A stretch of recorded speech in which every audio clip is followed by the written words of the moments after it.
어머니, 어디가 그렇게 아프세요? 약은 드셨어요?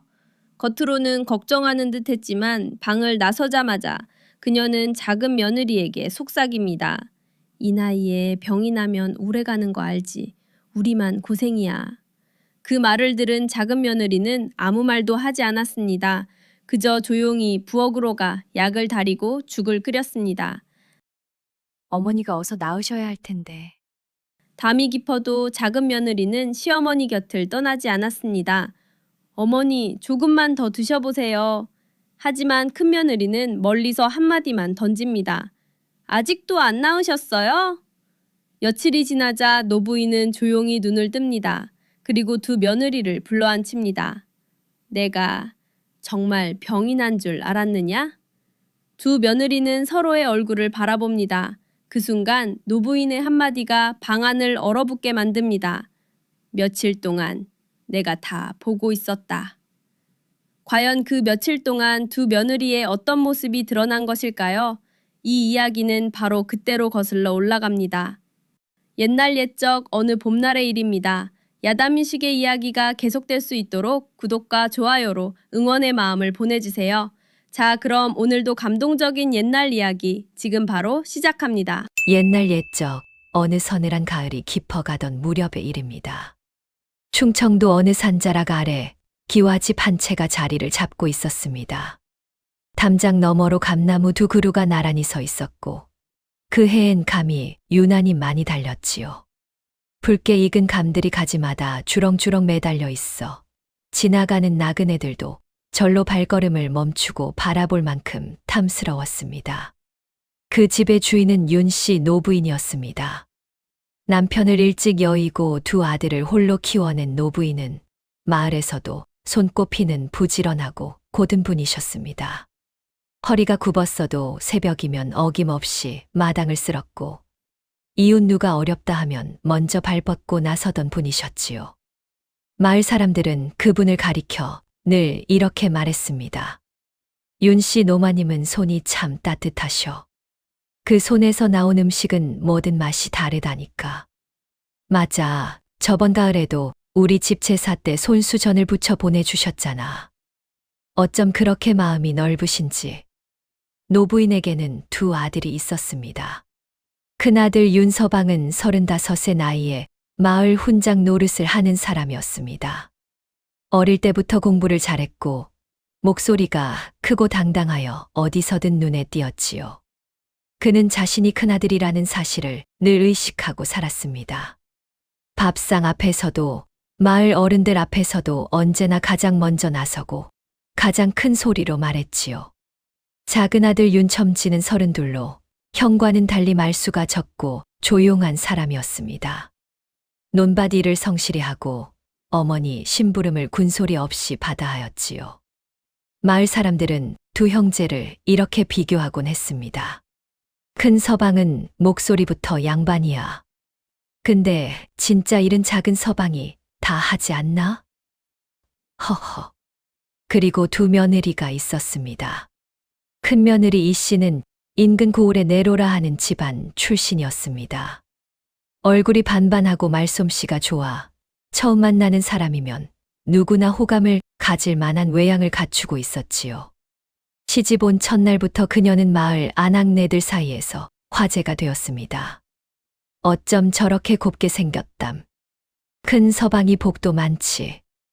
말도 어찌나 야무지게 하는지 시어머니가 어지간히 흐뭇하시겠어. 실제로 이 씨는 말재주가 보통이 아니었습니다. 시어머니 앞에서는 늘 상냥하게 웃으며 어머니, 오늘따라 안색이 좋으세요라든가 어머니 덕분에 저희가 이렇게 잘 지내지요 라는 말을 빠뜨리지 않았지요. 노부인도 처음엔 그 말들이 싫지 않으셨습니다. 참 야무진 며느리야. 말도 곱고 행실도 반듯하고. 그러나 시간이 지날수록 노부인은 조금씩 눈치채기 시작했습니다. 이 씨가 부엌에 들어가는 날은 1년에 손에 꼽을 만큼 드물었습니다. 명절 전날이면 반드시 친정에 다녀온다는 핑계를 댔고 집안 대소사가 있을 때면 어김없이 몸이 안 좋다고 하였지요. 빨래는 하인에게 미루고 마당 쓸기는 작은 며느리가 하도록 내버려 두었습니다. 정작 본인은 윤이 나는 비단 옷고름을 매만지며 마루에 앉아 바깥 구경을 하는 날이 많았지요. 말은 곱구나. 그런데 손은, 노부인은 그 생각을 애써 지우셨습니다. 며느리 흉을 보는 것이 좋은 일이 아니라는 것을 누구보다 잘 아셨으니까요. 작은 며느리 박 씨는 이 씨와는 전혀 다른 사람이었습니다. 평범한 농가 출신으로 얼굴도 특출나지 않고 말수도 많지 않았습니다. 처음 시집을 왔을 때 마을 사람들의 반응은 썩 좋지 않았지요. 작은 서방은 왜 저런 여자를 데려왔대? 집안도 변변치 않고. 하긴 큰 며느리랑 비교하면 영 아니지. 그러나 박 씨는 그런 말들을 듣고 있는 것 같으면서도 조용히 자기 일을 했습니다. 새벽에 가장 먼저 일어나 아궁이에 불을 지피는 것도 박 씨였고, 노부인의 아침상을 가장 먼저 챙기는 것도 박 씨였습니다. 별말 없이, 별 표정 없이, 그러나 한 번도 빠지지 않고. 어느 날 노부인이 박 씨에게 물었습니다. 얘야, 너는 힘들지도 않느냐? 날마다 이 일 저 일을 다 하면서. 힘들다고 안 할 수는 없는 일이잖아요, 어머니. 박 씨는 그렇게 대답하고는 다시 쪽박을 들고 우물 쪽으로 걸어갔습니다. 노부인은 그 뒷모습을 한참 바라보셨지요. 저 아이는 말이 없어. 그런데 어찌 저 뒷모습이 이리 마음에 걸리는 건지. 두 며느리는 한 지붕 아래 살면서도 사실 거의 부딪히는 일이 없었습니다. 이 씨는 안채 깊숙한 곳을 주로 오갔고, 박 씨는 부엌과 마당과 텃밭을 오갔으니까요. 마치 처음부터 각자의 자리가 정해진 것처럼 두 사람 사이에는 보이지 않는 선이 하나 그어져 있었습니다. 그런데 이 씨가 박 씨를 대하는 방식에는 은근한 무게가 있었습니다. 아가, 저 장독대 좀 닦아줄래? 내가 요즘 허리가 안 좋아서. 저 감나무 아래 낙엽이 쌓였네. 좀 치워줘. 어머니 방 청소는 내가 잘하잖아. 나 대신 해줄 수 있지? 부탁처럼 들리지만 실상은 명령이었습니다. 박 씨는 그럴 때마다 잠시 이 씨의 얼굴을 바라보다가 이내 아무 말 없이 고개를 끄덕였습니다. 단 한 번도 싫다는 소리를 하지 않았지요. 왜 저렇게 당하고만 있을까? 한마디쯤 해도 될 텐데. 노부인만 그 장면들을 지켜보며 마음속으로 안타까워하셨습니다. 그해 가을, 감나무에 달린 감들이 하나둘 붉어지던 어느 날 저녁이었습니다. 노부인은 툇마루에 앉아 두 며느리가 저녁상을 차리는 모습을 바라보고 계셨지요. 이 씨는 수저를 놓으면서도 손가락이 그릇에 닿지 않도록 조심했고, 박 씨는 뜨거운 국그릇을 맨손으로 들고 오면서도 눈썹 하나 찌푸리지 않았습니다. 그날 밤, 노부인은 잠자리에 들면서 오랫동안 천장을 바라보셨습니다. 내가 살 날이 얼마나 남았을까? 내가 없어진 후 이 집은 어찌 될까? 저 두 며느리는 어찌 될까? 그 생각이 가슴에 걸린 채 노부인은 좀처럼 잠을 이루지 못하셨습니다. 그리고 며칠 후 노부인은 자리에 누우셨습니다. 노부인이 자리에 누우신 것은 아침 일찍의 일이었습니다. 새벽부터 찬바람이 유난히 매섭게 불던 날이었지요. 뒷산에서 내려오는 바람이 처마 끝을 흔들었고 마당에 낙엽들이 소리도 없이 빙빙 돌았습니다. 박 씨가 아궁이에 불을 지피러 부엌에 들어섰을 때 안방 쪽에서 낮고 짧은 신음소리가 들려왔습니다. 어머니? 박 씨가 재빨리 안방 문을 열었습니다. 노부인은 요 위에 반쯤 쓰러진 채로 이마를 짚고 계셨지요. 어머니, 어디가 불편하세요? 아, 아니다. 그냥 조금 어지럽구나. 노부인은 손을 저으셨지만 그 손이 가늘게 떨리고 있었습니다. 박 씨는 얼른 노부인의 등을 부축하여 자리에 눕혀드렸습니다. 이불을 끌어올려 드리고 손을 잡아보니 싸늘하게 식어 있었지요. 이러시면 안 되는데. 얼른 알려야겠다. 박 씨가 마당으로 나와 소리를 높이려는데 마침 안채 쪽에서 이 씨가 나오고 있었습니다. 머리를 곱게 빗어 올리고 분홍빛 저고리를 단정히 차려입은 모습이었지요. 형님, 어머니가 쓰러지셨어요. 얼른 가보세요. 응. 쓰러지셨다고? 이 씨의 눈이 잠깐 커졌습니다. 그러더니 치마를 살짝 들어 올리며 총총 안방으로 들어갔지요. 어머니, 어디가 그렇게 아프세요? 약은 드셨어요? 목소리는 걱정으로 가득 찬 것 같았습니다. 노부인의 손을 잡고 이마를 짚어보는 신용도 하였지요. 그러나 이 씨의 눈은 노부인의 얼굴을 향하지 않았습니다. 방 안을 한 바퀴 휘 둘러보고 있었지요. 약 봉지가 있는지 어디가 어지럽혀져 있는지를 살피는 눈빛이었습니다. 노부인은 눈을 감은 채 조용히 계셨습니다. 잠시 후 이 씨가 방을 나섰습니다. 그리고 마루 끝에서 부엌 쪽으로 걸어오던 박 씨를 불러 세웠지요. 목소리를 낮추어 속삭이듯 말했습니다. 아가, 있잖아. 네, 형님. 이 나이에 병이 나면 오래 가는 거 알지 우리만 고생이야. 박 씨는 걸음을 멈췄습니다. 이 씨는 말을 이었습니다. 어차피 의원 불러봤자 뭐가 달라지겠어. 연세가 연세시니. 우리가 아무리 애써도 하늘이 정한 때가 있는 거잖아. 그렇지. 박 씨는 아무 말도 하지 않았습니다. 이 씨의 얼굴을 한번 바라보다가 시선을 내리깔았지요. 제가 의원 어른께 다녀올게요. 그것이 박 씨의 대답이었습니다. 이 씨는 잠깐 어이없다는 듯 박 씨의 뒷모습을 바라보았습니다. 그러다 가볍게 한숨을 내쉬며 안채 쪽으로 걸음을 돌렸지요. 쓸데없이 부지런한 것도 병이야. 병. 의원이 다녀가고 난 후 노부인의 병은 단순한 기운 쇠약이라는 진단이 내려졌습니다. 심각한 것은 아니었지만 며칠은 누워서 쉬어야 할 것이라 하였지요. 의원은 약재를 몇 가지 써주며 말했습니다. 드실 것을 잘 챙겨드리고 밤에 춥지 않도록 아궁이를 잘 지피세요. 그리고 무엇보다 마음이 편하셔야 합니다. 의원이 돌아가고 나자 이 씨는 두 아들을 불러 모았습니다. 그리고 한숨을 쉬며 말했지요. 서방님, 어머니가 들어 누우셨으니 이제 어찌해야 할지 모르겠어요. 저야 뭐든 하겠지만 몸이 아파서 말이죠. 몸이 또 안 좋소. 큰아들이 걱정스럽게 물었습니다. 요즘 부쩍 허리가 안 좋아요.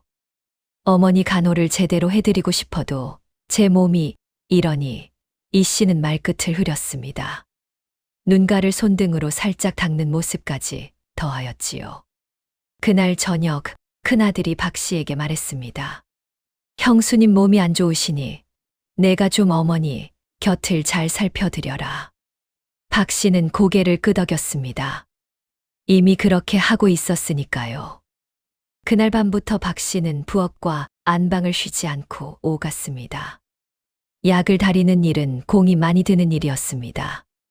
약재를 씻고 물을 붓고 불 조절을 하면서 눌어붙지 않게 저어가며 오랜 시간을 지켜야 했지요. 부엌 안에는 약 냄새가 구수하면서도 쌉싸름하게 퍼졌습니다. 찬 공기 속에서 솥뚜껑 틈으로 새어나오는 김이 박 씨의 뺨을 간지렸지요. 노부인께 죽을 쓸 때도 박 씨는 정성을 다했습니다. 쌀을 오래 불려 아주 부드럽게 끓였고 간은 노부인이 좋아하시는 대로 짜지 않게 맞추었습니다. 잣을 몇 알 올리고 참기름을 한 방울 떨어뜨리면 노부인이 그나마 몇 숟가락이라도 더 드셨거든요. 어머니 조금만 더 드셔보세요. 박 씨가 숟가락을 건네면 노부인은 힘없이 고개를 드셨습니다. 눈빛에 고마움이 담겨 있었지만 입으로는 말씀을 아끼셨지요. 밤이 되었습니다. 찬바람이 문풍지를 흔들었습니다. 박 씨는 아궁이에 나무를 한 단 더 넣고 노부인 방 문틈에 헝겊을 덧대었습니다. 그리고 방 안 한켠에 조용히 자리를 깔고 앉아 노부인의 숨소리를 들었지요. 등잔불이 가물가물 흔들렸습니다. 자정이 넘어갈 무렵 노부인이 낮게 신음하셨습니다. 어머니, 물 드릴까요? 고맙구나. 박 씨가 물을 드리고 이불을 여며드리는 사이 복도 건너 큰며느리 방에서는 아무 기척도 들리지 않았습니다. 등잔불 하나 켜져 있지 않았지요. 저쪽 방은 참 조용하네. 박 씨는 그 생각을 오래 붙들지 않았습니다. 다시 자리에 앉아 약그릇을 손에 쥔 채 꾸벅꾸벅 졸다가 깨기를 반복했지요. 다음 날 아침이었습니다. 이 씨가 안방문을 열며 들어섰습니다. 깔끔하게 단장한 모습으로 손에는 아무것도 들려있지 않았지요. 어머니, 밤새 어떠셨어요? 노부인이 눈을 뜨며 이 씨를 바라보셨습니다. 그럭저럭 지냈다. 아직도 많이 안 나으셨어요? 이 씨의 목소리는 걱정스러운 듯 들렸지만 발걸음은 이미 문 쪽을 향하고 있었습니다. 약은 잘 드셨고요? 박 씨가 잘 챙겨드렸죠. 대답을 기다리지 않고 이 씨는 문을 닫았습니다. 노부인은 이 씨가 나간 자리를 잠시 바라보셨습니다. 그러다 눈을 돌려 방 한켠에서 쪽잠을 자고 있는 박 씨를 보셨지요. 밤새 쪼그리고 앉아 있었던 탓에 박 씨의 목이 한쪽으로 기울어져 있었습니다. 노부인의 눈가가 잠시 깊어졌습니다. 저 아이는 참으로 말없이 사는구나. 이틀이 지나고 사흘이 지났습니다. 이 씨는 하루에 한 번 짧게 문을 열고 들어와 안부를 물었습니다. 그리고 그것이 전부였지요. 약을 달인 적도, 죽을 쓴 적도, 밤을 지새운 적도 없었습니다. 박 씨는 하루도 빠지지 않았습니다. 말수는 여전히 적었지만 그 손은 늘 무언가를 하고 있었지요. 약 그릇을 들거나 이불을 개거나 노부인의 등을 두드리거나 마을 아낙네들이 문 안을 왔다가 돌아가며 수군거렸습니다. 큰며느리는 얼굴도 잘 안 보이던데? 아, 몸이 안 좋다고 하더라고. 허리인가? 허리가 안 좋으면 죽 한 그릇도 못 끓여 드려? 쉬. 우리가 알바 아니잖아.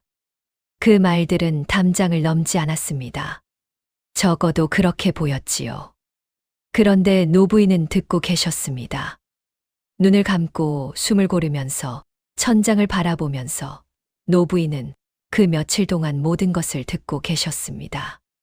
발소리만 들어도 누가 오는지 알 수 있었지요.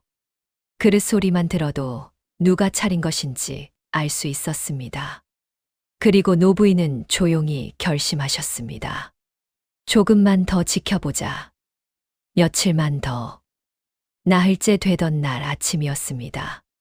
찬 이슬이 마당에 내려앉고 감나무 잎이 하나씩 떨어지던 새벽이었지요. 박 씨는 눈을 뜨자마자 아궁이로 향했습니다. 밤새 식은 아궁이에 불씨를 살리는 일부터 시작해야 했으니까요. 마른 솔가지를 몇 개 꺾어 넣고 부직갱이로 재를 헤치니 깊은 곳에 작은 불씨 하나가 살아 있었습니다. 박 씨는 그 불씨에 입김을 불어넣었습니다. 한 번, 두 번, 세 번. 스르르. 불꽃이 피어올랐지요. 박 씨는 그 불빛을 보며 잠깐 멍하니 있었습니다. 나도 저 불씨 같은 건지도 모르지. 꺼질 듯 하면서도 그 생각을 털어내고 박 씨는 솥에 물을 올렸습니다. 노부인의 아침약을 다리고 죽을 끓이고 따뜻한 수건을 준비하는 것까지 마치고 나니 해가 뜨기 시작했습니다. 부엌에서 나오는 박 씨의 뺨이 아궁이 불기운에 발글에 달아올라 있었지요. 그때였습니다. 안채 쪽에서 이 씨의 목소리가 들려왔습니다. 아가, 아침밥은 됐어. 박 씨가 대답했습니다. 네, 형님. 곧 올리겠습니다. 나는 오늘 친정에 좀 다녀와야 할 것 같아. 어머니가 알아서 아침 챙겨드려. 박 씨는 잠시 말이 없었습니다. 오늘이요? 응. 친정어머니도 몸이 안 좋으시다고 연락이 왔어.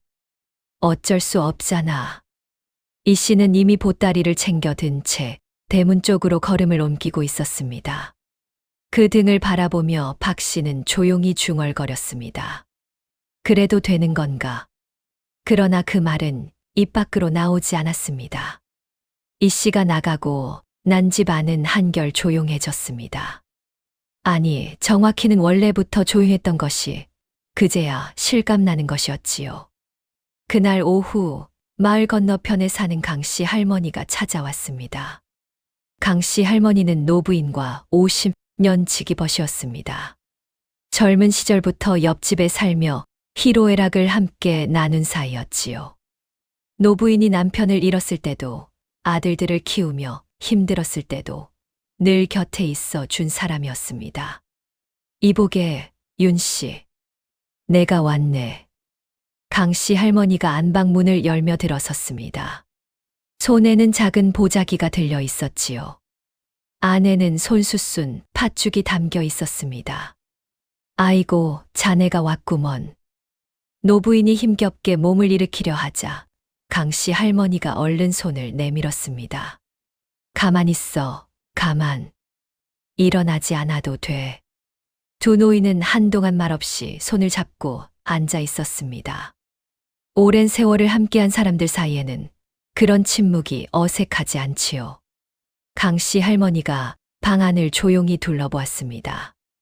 깔끔하게 정돈된 약그릇, 따뜻하게 덮여있는 이불, 문틈에 덧댄 헝겊. 며느리들이 잘 챙겨주는가? 노부인은 잠시 말이 없으셨습니다. 그럭저럭. 강 씨 할머니는 그 대답의 무게를 알아들었습니다. 수십 년을 곁에서 지켜본 친구였으니까요. 큰며느리는 오늘 친정에 갔다네. 강 씨 할머니의 눈썹이 살짝 올라갔습니다. 그러나 더 묻지 않았지요. 작은 며느리는?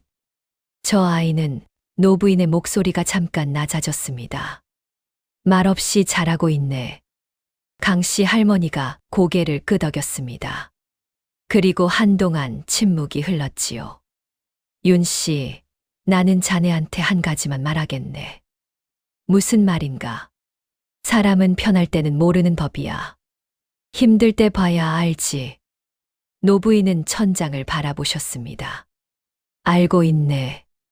강 씨 할머니가 팥죽 그릇을 박 씨에게 건네며 일어섰습니다. 돌아가는 길에 마당에서 박 씨를 붙잡고 조용히 말했지요. 아가. 네, 할머니. 자네가 고생이 많구먼. 내가 다 보고 있어.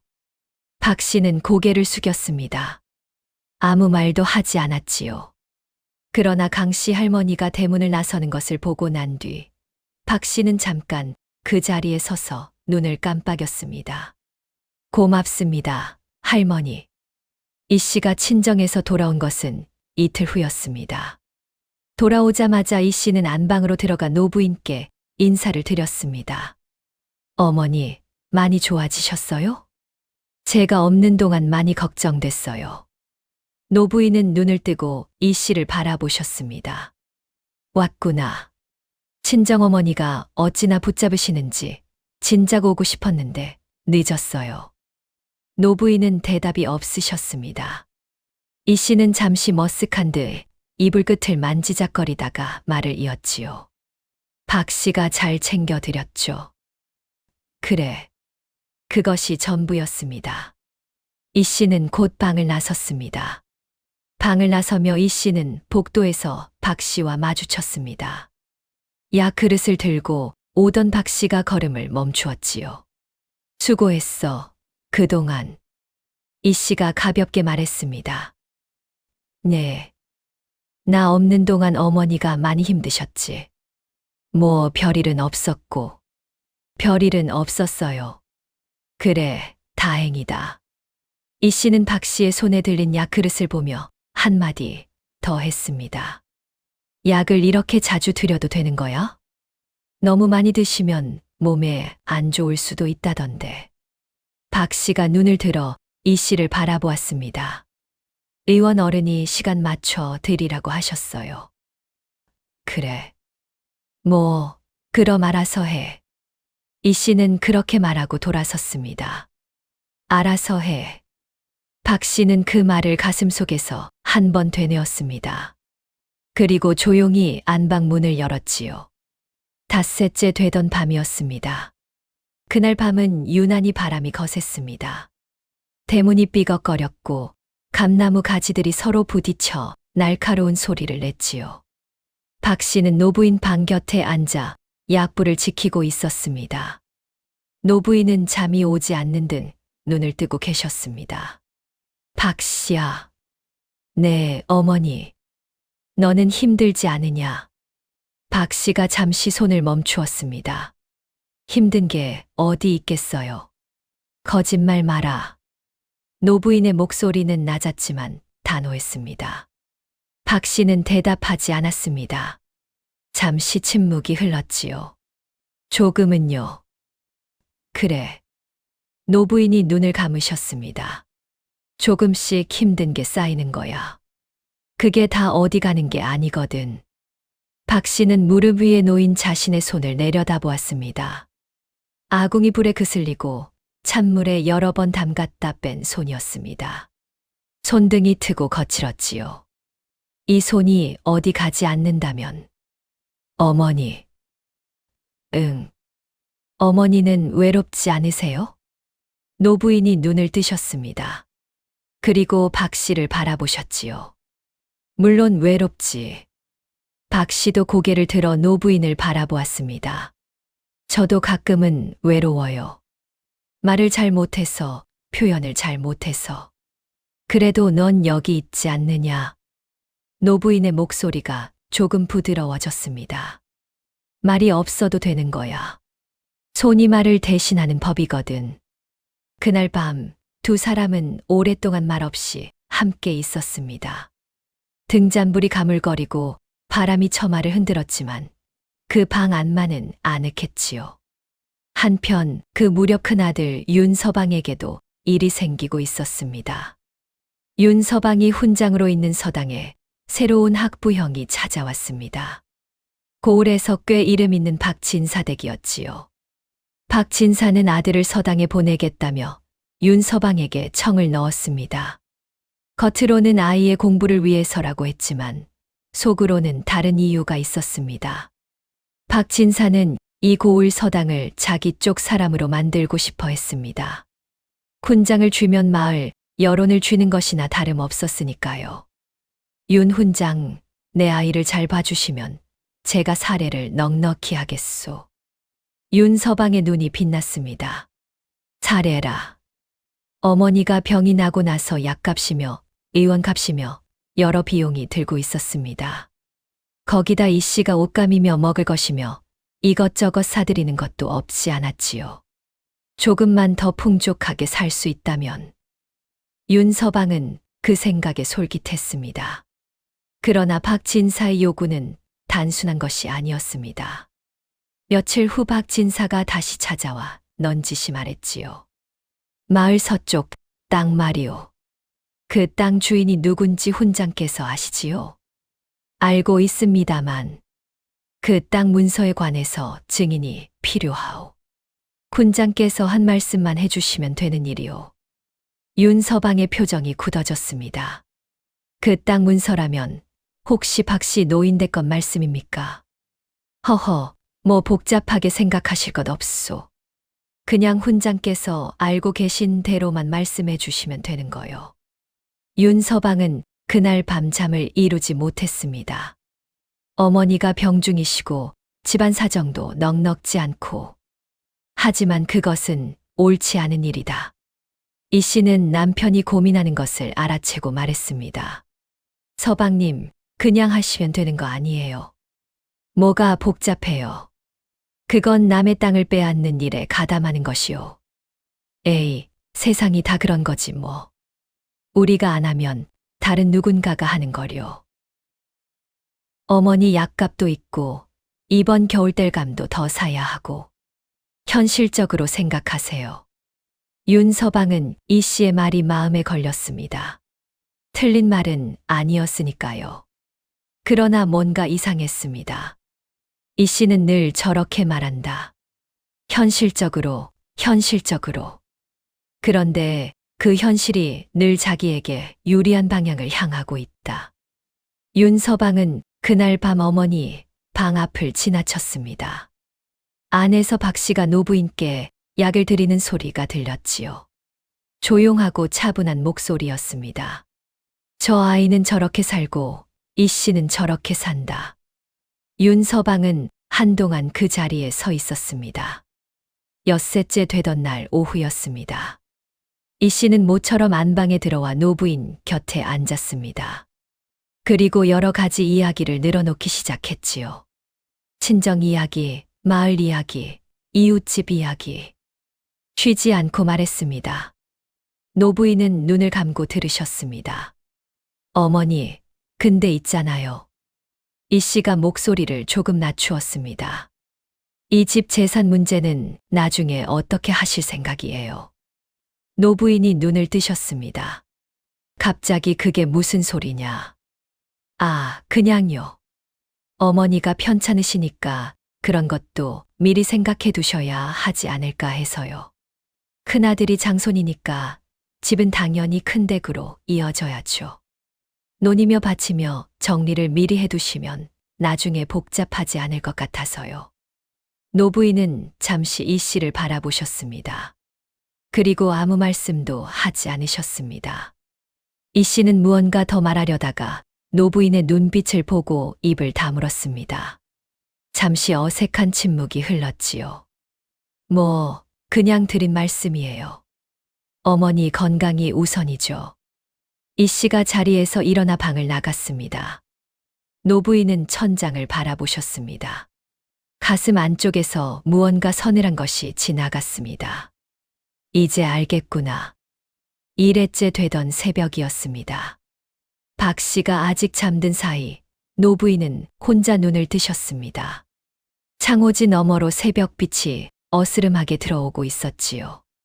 바람 소리도 멎고 집 안이 가장 고요한 시간이었습니다. 노부인은 천천히 자리에서 일어나 앉으셨습니다. 허리가 아팠지만 참으셨지요. 그리고 방 안을 한 바퀴 둘러보셨습니다. 한쪽에는 박 씨가 쪽잠을 자고 있었습니다. 이불도 제대로 덮지 못한 채 약 그릇을 손에 쥔 채로. 노부인은 조용히 일어나 박 씨에게 이불을 덮어주셨습니다. 그리고 한참을 그 얼굴을 내려다보셨지요. 내가 진짜 아팠다면 이 아이 혼자 이 집을 이고 살아야 했을 거야. 그 생각이 노부인의 가슴을 묵직하게 눌렀습니다. 노부인은 자리로 돌아와 다시 눈을 감으셨습니다. 그리고 속으로 말씀하셨습니다. 이제 됐다. 충분히 봤다. 그날 저녁 노부인은 두 아들을 조용히 불러들이셨습니다. 그리고 말씀하셨지요. 내일 두 며느리를 함께 불러라.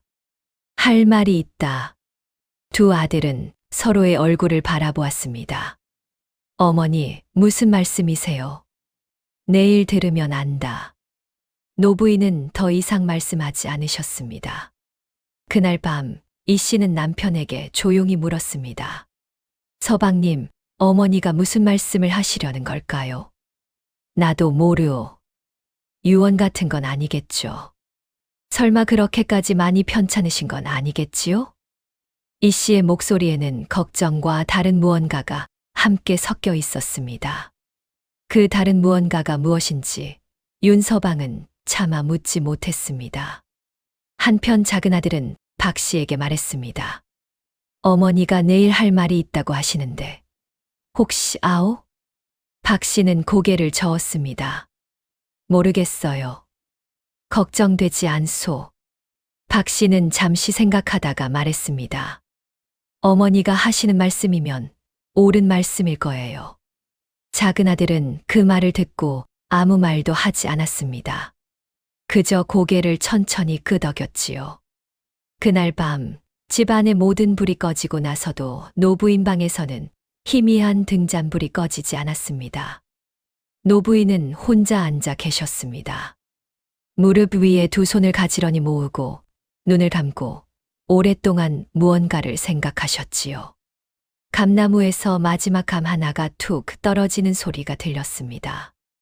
이튿날 아침이 밝았습니다. 하늘은 맑았지만 공기는 차가웠습니다. 서리가 마당 한가득 내려앉아 있었고 감나무 아래 떨어진 마지막 감 하나가 서리에 덮여 희끗하게 변해 있었지요. 박 씨는 새벽같이 일어나 마당을 쓸고 아궁이에 불을 지피고 노부인의 아침상을 차렸습니다. 오늘따라 손이 더 정성스러웠지요. 어머니가 오늘 할 말이 있다고 하셨다. 그 생각이 마음 한켠에 걸려 있었습니다. 무슨 말씀일지 짐작이 가지 않았습니다. 다만 박 씨는 그것이 무엇이든 담담하게 받아들이겠다고 생각했습니다. 내가 한 것은 해야 할 일을 했을 뿐이니까. 이 씨는 평소보다 일찍 일어나 단장을 하고 있었습니다. 거울 앞에서 머리를 매만지는 손이 조금 바쁘게 움직였지요. 남편 윤서방이 옆에서 의관을 정제하며 물었습니다. 어머니가 무슨 말씀을 하시려는지 짐작이 가오? 글쎄요. 이 씨는 동백기름을 손에 묻혀 머리카락을 고르며 말했습니다. 뭐, 재산 이야기 아닐까요? 아니면 그동안 고생한 며느리들한테 뭔가 해주시려는 거거나. 어머니가 그런 분이신지 아오? 사람이 병이 나면 생각이 많아지잖아요. 자기가 없어진 후를 생각하게 되고. 윤서방은 이 씨의 말에 대답하지 않았습니다. 저희는 어머니가 편찮으신 내내 무슨 생각을 한 걸까? 그 물음이 가슴속에서 조용히 가라앉았습니다. 아침 식사가 끝나고 난 후였습니다. 노부인 방에서 낮고 분명한 목소리가 들려왔습니다. 두 며느리 다 들어오너라. 이 씨와 박 씨가 나란히 방으로 들어섰습니다. 두 아들도 뒤따라 들어와 한쪽에 자리를 잡았지요. 노부인은 자리에 반듯하게 앉아 계셨습니다. 누워 계신 것이 아니었습니다. 허리를 곧게 세우고 두 손을 무릎 위에 가지런히 모으고 눈빛은 또렷했지요. 며칠 동안 병석에 누워 계시던 모습과는 전혀 달랐습니다. 이 씨가 눈을 크게 떴습니다. 어머니, 어떻게 일어나 계세요? 몸이 많이 좋아지셨어요? 노부인은 이 씨를 바라보셨습니다. 그리고 천천히 입을 여셨지요. 앉아라, 둘 다. 두 며느리가 마주보고 앉았습니다. 이 씨는 단정하게, 박 씨는 조용하게.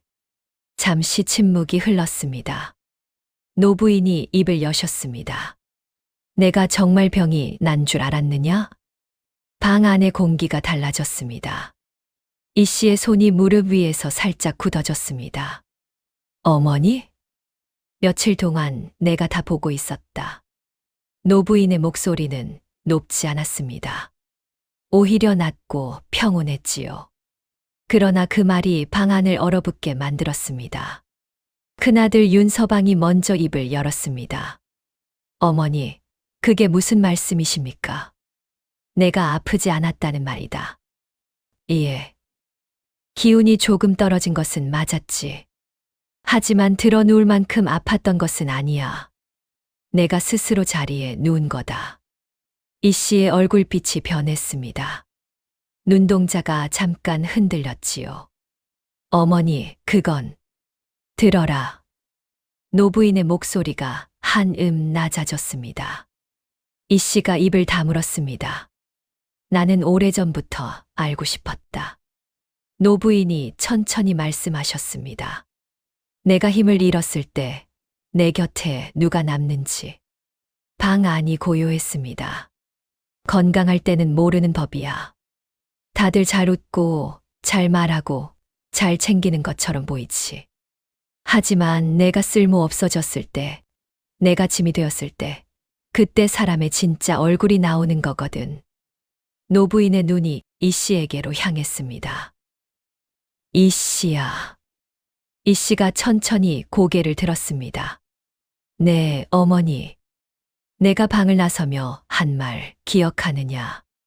이 씨의 입술이 실룩거렸습니다. 아무 말도 나오지 않았지요. 이 나이에 병이 나면 오래 간다고 우리만 고생이라고 했지. 어머니, 그건 제가 잠깐. 문 밖에서 다 들렸다. 이 씨의 얼굴이 붉어졌습니다. 그리고 금세 창백해졌지요. 친정에 간다고 한 날, 나는 내가 오지 않을 줄 알았다. 아니나 다를까 이틀이 지나도 오지 않았지. 어머니, 친정어머니가 정말 편찮으셔서. 그래, 나도 그 말을 믿고 싶었다. 노부인의 목소리에는 분노도 없었고 원망도 없었습니다. 다만 깊은 피로가 배어 있었지요. 그리고 내가 내 방에 들어와 재산 이야기를 꺼내던 날, 이 씨가 눈을 내리깔았습니다. 병든 어미 앞에서 내가 제일 먼저 생각한 것이 그것이었구나. 어머니, 저는 단지 나중을 대비해서. 이 씨야. 노부인이 이 씨의 말을 조용히 잘랐습니다. 변명은 듣지 않겠다.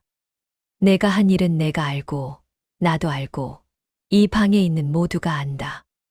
이 씨는 입술을 깨물었습니다.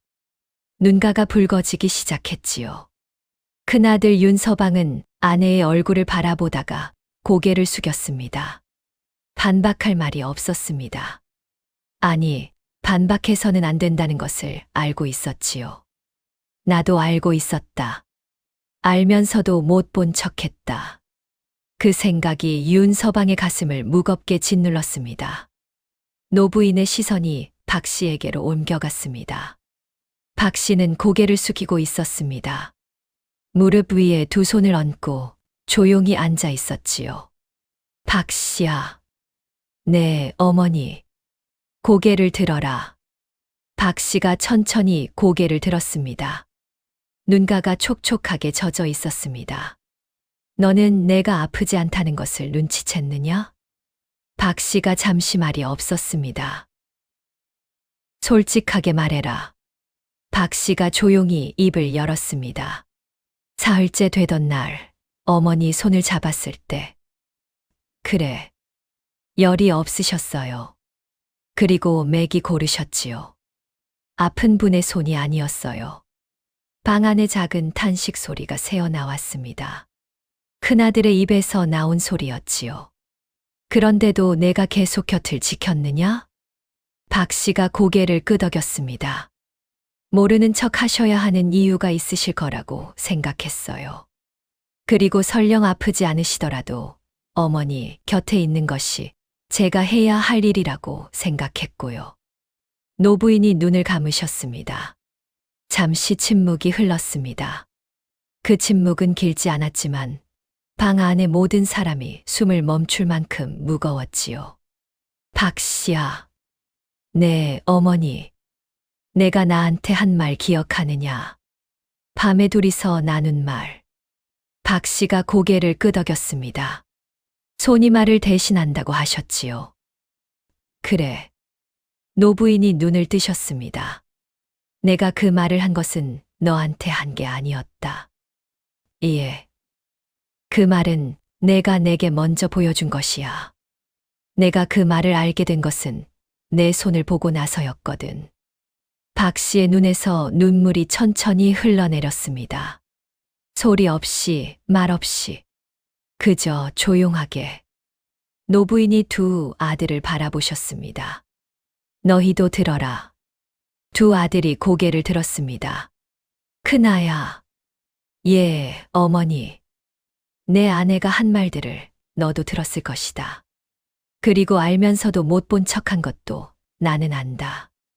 윤서방은 고개를 깊이 숙였습니다. 죄송합니다, 어머니. 죄송한 것은 나한테 할 것이 아니야.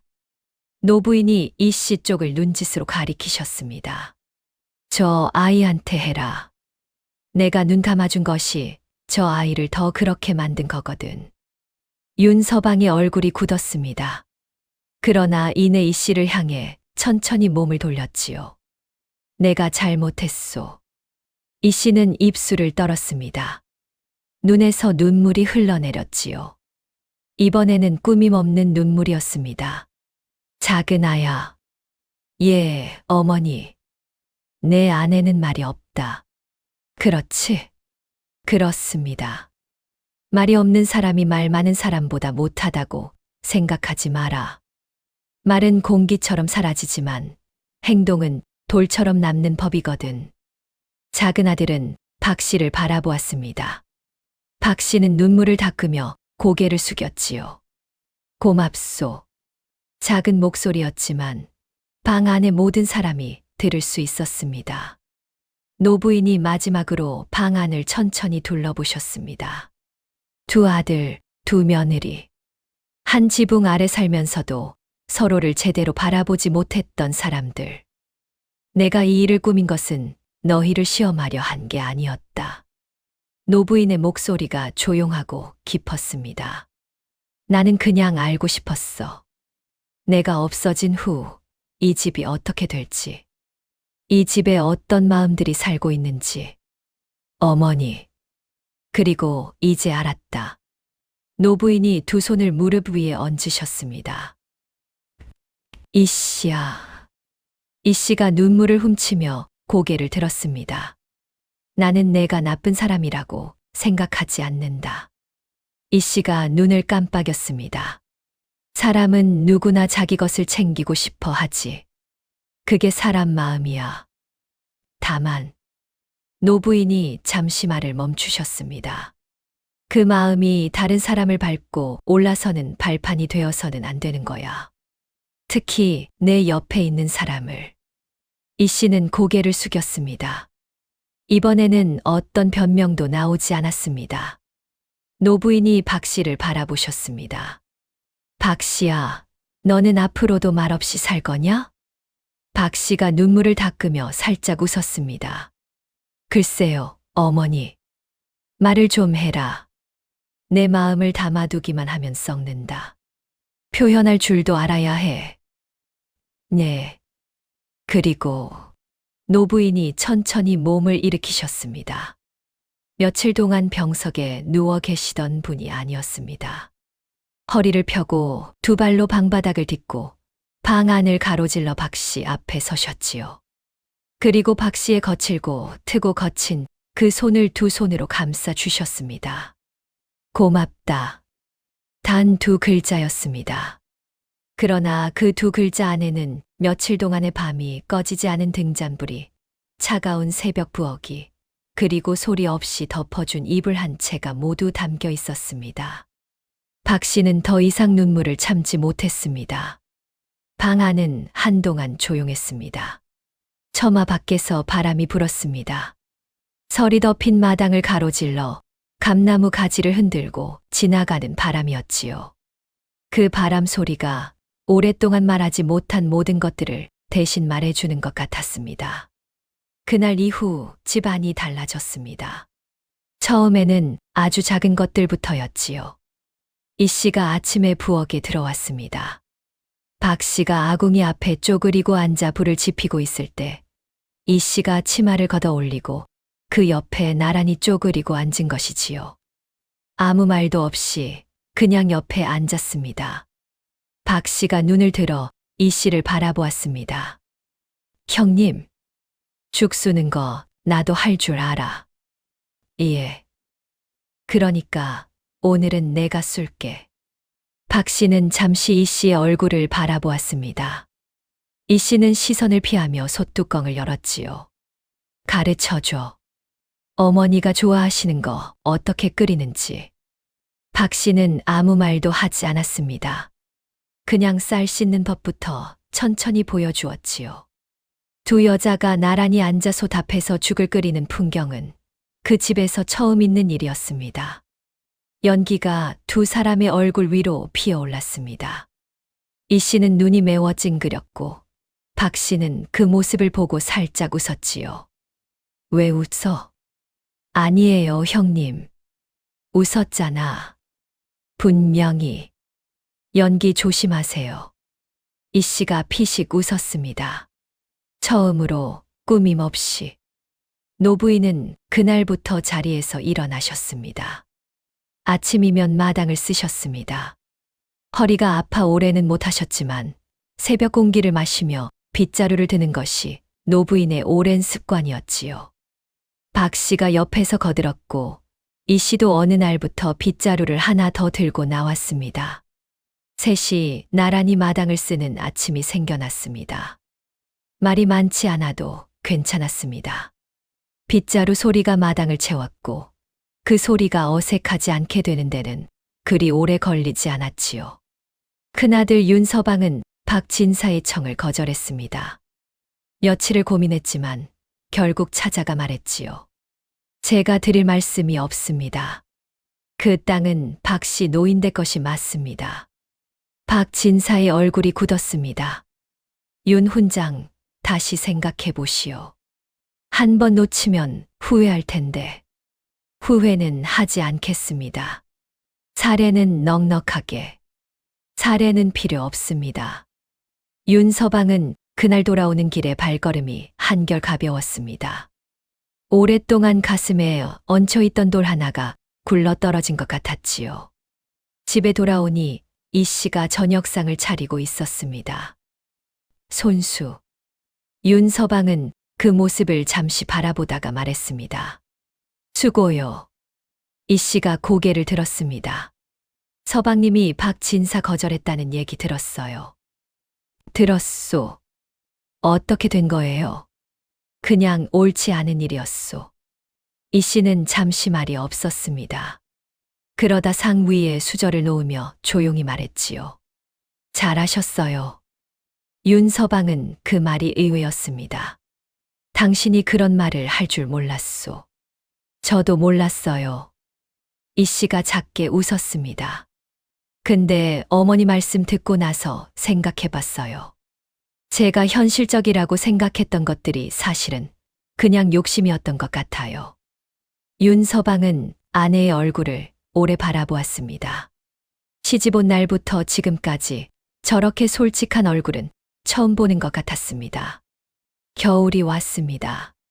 첫눈이 내리던 날 아침, 노부인은 마루에 앉아 그 눈을 바라보셨습니다. 지붕 위에, 감나무 가지 위에, 마당 구석구석에 하얗게 쌓여가는 눈을. 박 씨가 따뜻한 차를 가지고 나왔습니다. 어머니, 드세요. 고맙구나. 노부인이 찻잔을 감싸주며 눈 내리는 마당을 바라보셨습니다. 박 씨가 옆에 앉았지요. 어머니. 응. 아까 형님이 감나무 아래 눈을 쓸었어요. 이 씨가. 네. 아무도 시키지 않았는데. 노부인이 미소를 지으셨습니다. 그래. 처음에는 서툴더니 나중에는 꽤 잘 쓸던데요. 허허. 노부인이 작게 웃으셨습니다. 오랫동안 듣지 못했던 웃음소리였지요. 박 씨도 따라 웃었습니다. 둘의 웃음소리가 조용한 눈 내리는 마당 위로 번졌습니다. 그해 겨울 내내 집안에는 작은 변화들이 계속 쌓였습니다. 이 씨는 조금씩 부엌일을 배워 나갔습니다. 처음에는 서툴러서 죽을 태우기도 하고 간을 잘못 맞추기도 했지요. 그럴 때마다 박 씨가 옆에서 말없이 고쳐주었고 이 씨는 체면 없이 다시 해보았습니다.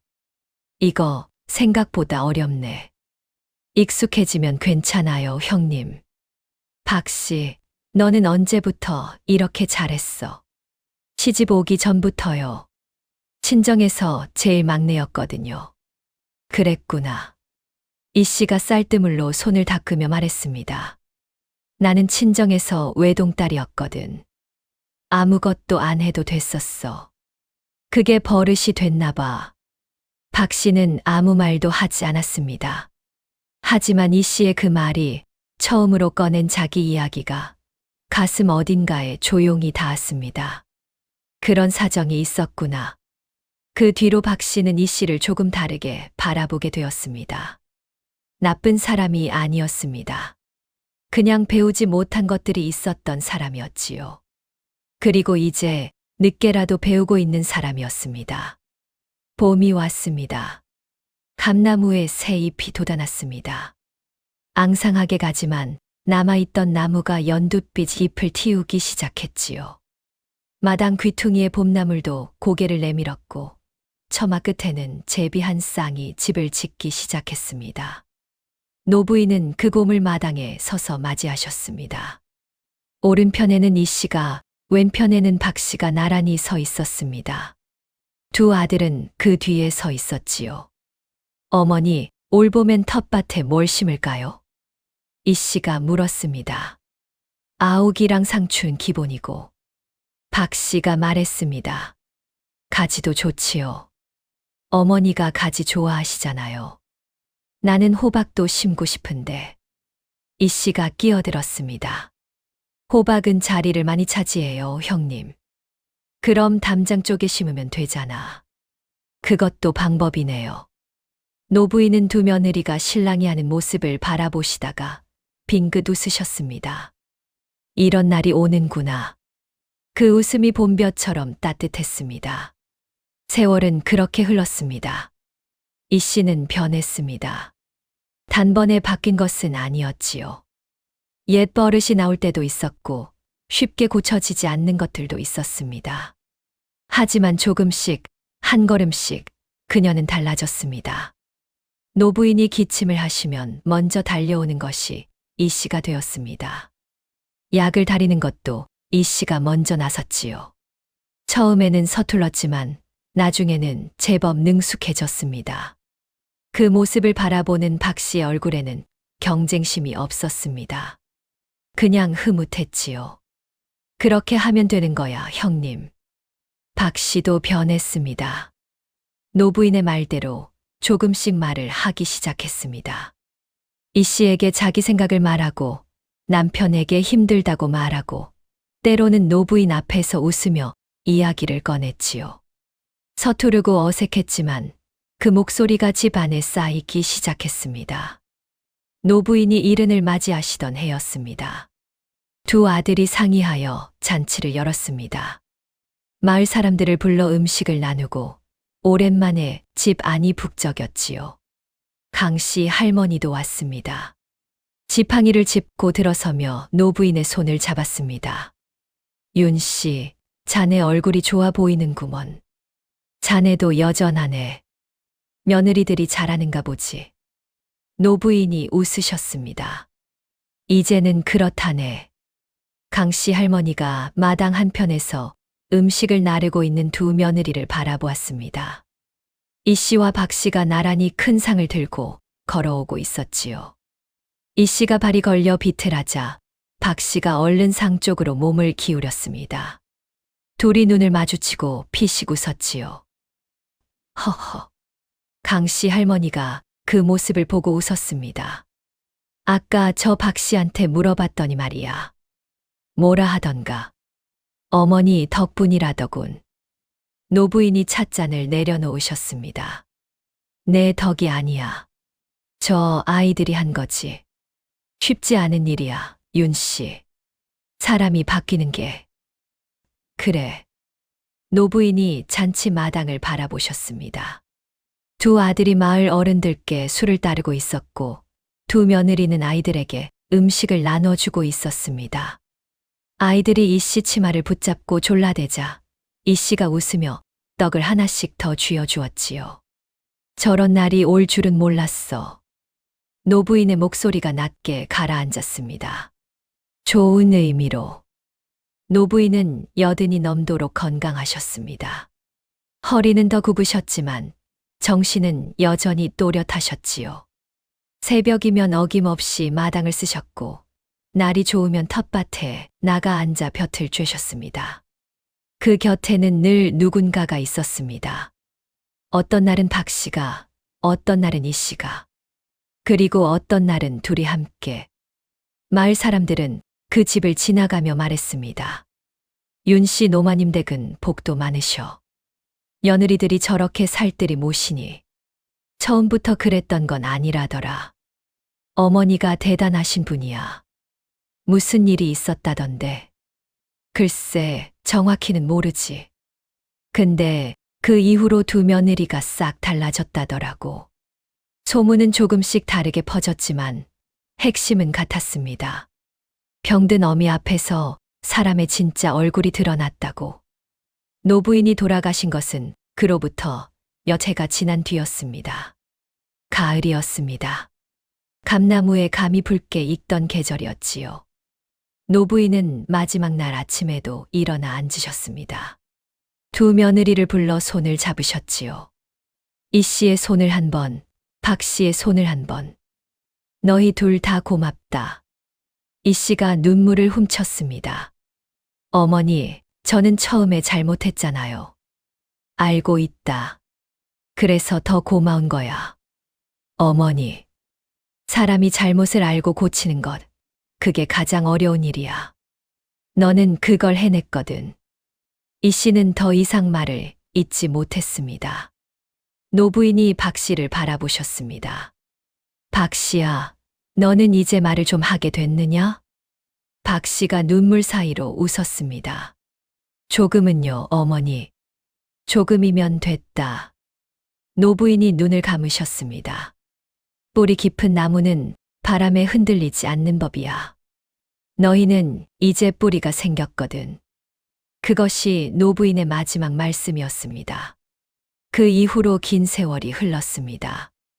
이 씨와 박 씨는 그 집을 지키며 살았습니다. 두 집안은 담장 하나를 사이에 두고 나란히 늙어갔지요.